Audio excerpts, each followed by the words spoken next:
नमस्कार, मैं हूं शिवम यादव। आप सभी का बहुत स्वागत है इलेक्शन एनालिसिस में। इसमें मैं चुनाव की विवेचना समीक्षा करता हूं। आज राजस्थान की बात करूंगा। मैं राजस्थान के उस इलाके की बात करूंगा जिसकी कमान खुद अमित शाह ने अपने हाथ में ली है। ये वो इलाका है जिसकी वजह से अमित शाह बड़े परेशान हैं, सो नहीं पा रहे।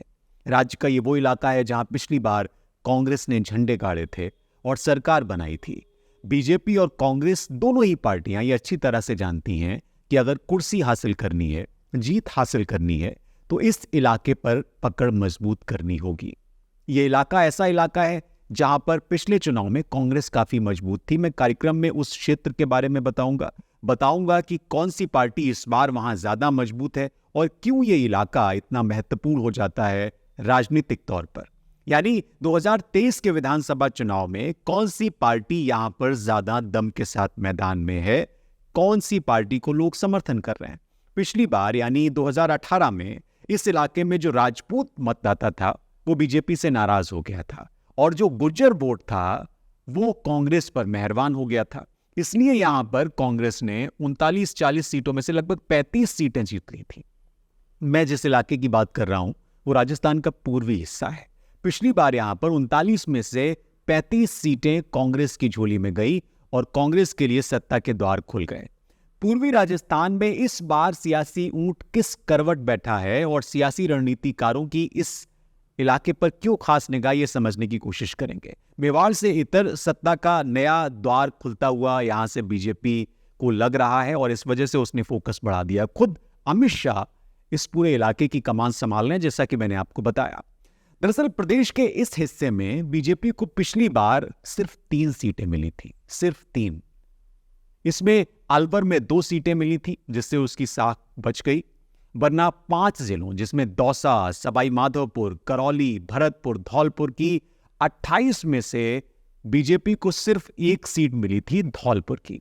पिछले चुनाव में जो गुज्जर मतदाता था उसमें भारी जोश था। उसको लग रहा था कि उसकी कम्युनिटी से आने वाले सचिन पायलट मुख्यमंत्री बनेंगे और इसलिए गुज्जरों ने खुल के समर्थन किया कांग्रेस का।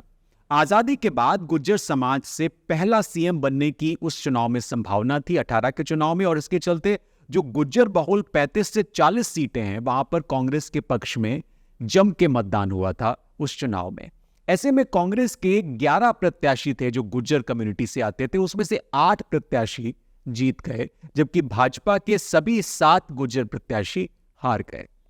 गुज्जर नेता यह दावा कर रहे हैं कि प्रदेश में गुज्जर मतदाताओं का जो विधानसभा है उसमें 75 सीटें ऐसी हैं और लोकसभा की 11 सीटें ऐसी हैं जहां पर दबदबा है, गुज्जरों का दबदबा है। राजस्थान में 15 जिलों की 40 सीटों पर गुज्जरों का बड़ा असर माना जाता है अगर आप इसको रणनीतिक तौर पर देखें। मैं सिलसिलेवार तरीके से बता दूं, जयपुर की दूदू सीट, कोटपुतली, जमवारागढ़, विराटनगर, दौसा की बांदीक्यू, दौसा, लालसोट, सिकराय, महवा सीट है।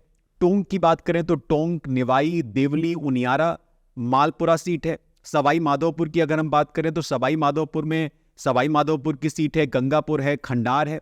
भीलवाड़ा की आसीन सीट है, मांडल है, शाहपुरा है, जहाजपुर है, सहाड़ा है, माडलगढ़ है।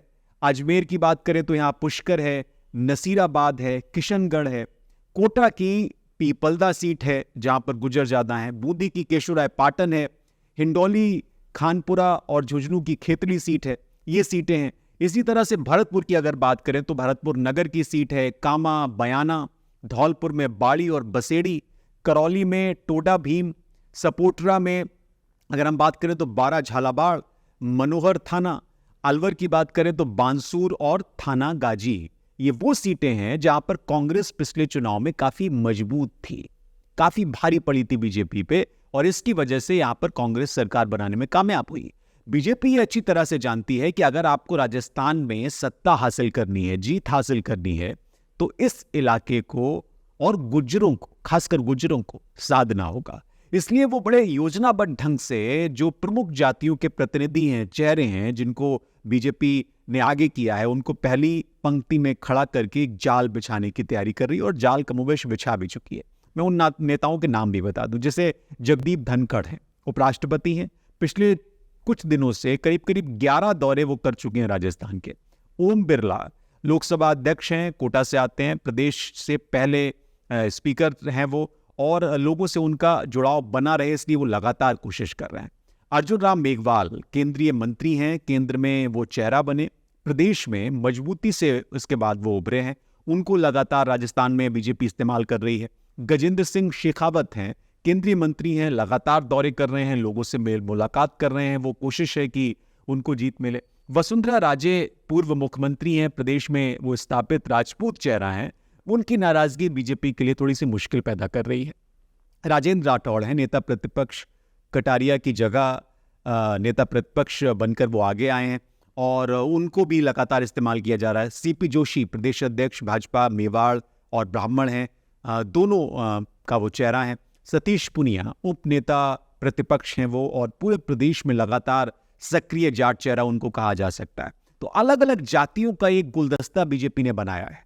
पिछले चुनाव में भाजपा पूर्वी राजस्थान में पूरी तरह से साफ हो गई थी, ऐसा लगता कि झाड़ू लगा दिया गया, और उसने जितने भी कैंडिडेट उतारे थे ज्यादातर बुरी तरह हारे थे। इस बार बीजेपी वो चूक नहीं करना चाहती, वो गलती नहीं करना चाहती, इसलिए उसने दिया कुमारी जो विधायक हैं और पूर्व राजघराने और राजधानी से जुड़ा एक राजपूत चेहरा है, उनको आगे किया है। इसके अलावा बीजेपी ने किरोड़ी लाल मीणा को आगे किया है, राज्यसभा सांसद हैं, जनता से जुड़े मुद्दों पर लगातार वो बात करते रहे, निर्णायक लड़ाके हैं। ज्योति मिर्गा हैं, जाट वोट बैंक साधने के लिए उनको आगे किया गया है, कांग्रेस से उनको तोड़ा है बीजेपी ने।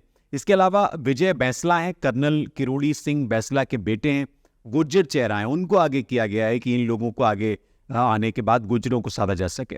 इन लोगों को मैदान में उतारकर इस उम्मीद के साथ बीजेपी आगे काम कर रही है कि कांग्रेस की चाल का काट वो तलाश पाएंगे। लेकिन एक सच ये भी है कि भरतपुर में 70 साल में कभी कोई पैर नहीं जमा पाया। प्रदेश में भरतपुर ऐसी विधानसभा सीट है जहां साल 1951 के चुनाव के बाद से अब तक कोई भी राजनीतिक दल या कोई भी प्रत्याशी ये नहीं दावा कर सकता कि ये उसका इलाका है, उसने यहां पर पैर जमा लिए। भारतीय जनता पार्टी के विजय बंसल बंडा को साल 2018 के विधानसभा चुनाव में यहां से हार का सामना करना पड़ा था, लेकिन वो पार्टी को 3 बार यहां पर जीत दिला चुके हैं। उनके अलावा कोई भी दमदार यहां पर आदमी नजर नहीं आता। तो क्या इस बार पूर्वी राजस्थान जिसका मैं जिक्र कर रहा हूं वो ये तय करेगा कि राजस्थान का अगला मुख्यमंत्री कौन होगा? और क्या जो ये 40 सीटें हैं जिनका गणित पिछले चुनाव में कांग्रेस के पक्ष में गया था, सचिन पायलट की वजह से, गुर्जरों की वजह से, राजपूतों की नाराजगी की वजह से, क्या इस बार वो शिफ्ट होकर कांग्रेस की तरफ बना रहेगा या फिर वो शिफ्ट होकर बीजेपी की तरफ चला जाएगा? क्योंकि राजपूत चेहरे की अगर बात करें तो वसुंधरा राजे की नाराजगी और सचिन पायलट को कांग्रेस ने मना लिया है।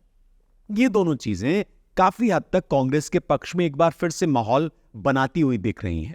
ये एक खेमेबंदी है और यही वजह है, यही कारण है कि अमित शाह ने खुद इस इलाके की कमान अपने हाथ में ली है। देखना बड़ा दिलचस्प होगा कि अमित शाह इस चुनाव में क्या वाकई में करिश्मा कर पाते हैं या फिर कांग्रेस इस बार रिकॉर्ड तोड़ने में कामयाब होगी या रवायत को तोड़ने में कामयाब होगी। बहुत शुक्रिया। आज के इलेक्शन एनालिसिस में इतना ही। मुझे इजाजत दीजिए। द ब्लंट मीडिया देखते रहिए, लाइक, शेयर और सब्सक्राइब जरूर करिए। बहुत शुक्रिया।